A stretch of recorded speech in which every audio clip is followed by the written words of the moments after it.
Hello everyone, welcome back to my channel. In this lab, I'm going to show you how to block risky login before they even become a threat using conditional access and Microsoft Entra ID. So instead of detecting attacks after they happen, we're going to prevent them in real time. And this is a key cloud security skill. So in a real environment, you will already have multiple conditional access policy configured. So for this lab, I've set my existing policies to report only so we can safely create a clean demo policy step by step. So the first thing you're going to do is you're going to go to Microsoft Entra Admin Center and you're going to go to Protection, Conditional Access. But from here, you can also, on your search bar, search for policy. And from here, you should be able to see policy, and we're going to create a new policy. So as you can see here, these are my old policies that I already have existing, but we're going to create a new one so you guys can follow along step by step. So from here, we're going to create a new policy. We're going to name this Demo Conditional Access Lab. Now, under User, we're going to select all users. Now, one crucial thing to remember when you're creating conditional access policy is you want to exclude your admin accounts or your emergency accounts so you don't lock yourself out.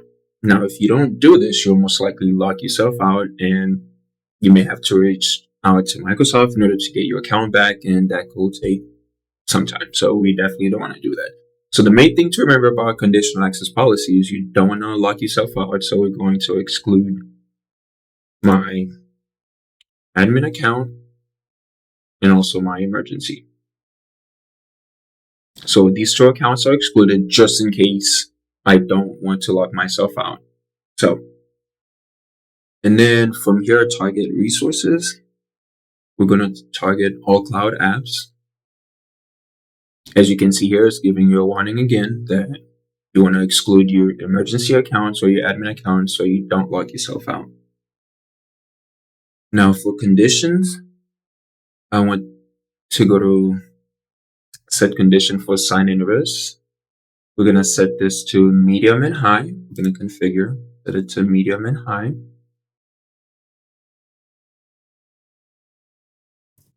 Now under access control, we want it to require multi-factor authentication. So hit yes.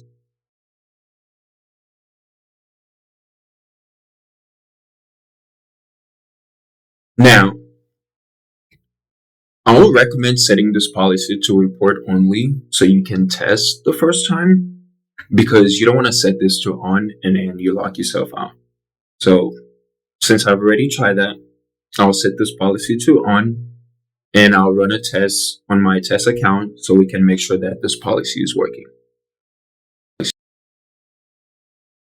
Now we test the policy by signing in with a test user account in incognito browser session.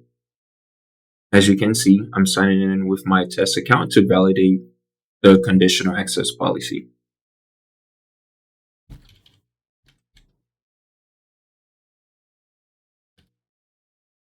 Right here, we can see that the conditional access policy is successfully enforcing multi-factor authentication. This prompt is using number matching, which is more secure form of MFA instead of just approving push notification.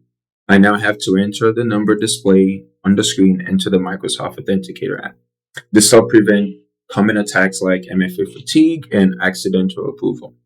I'm now going to approve this request in my Microsoft Authenticator app.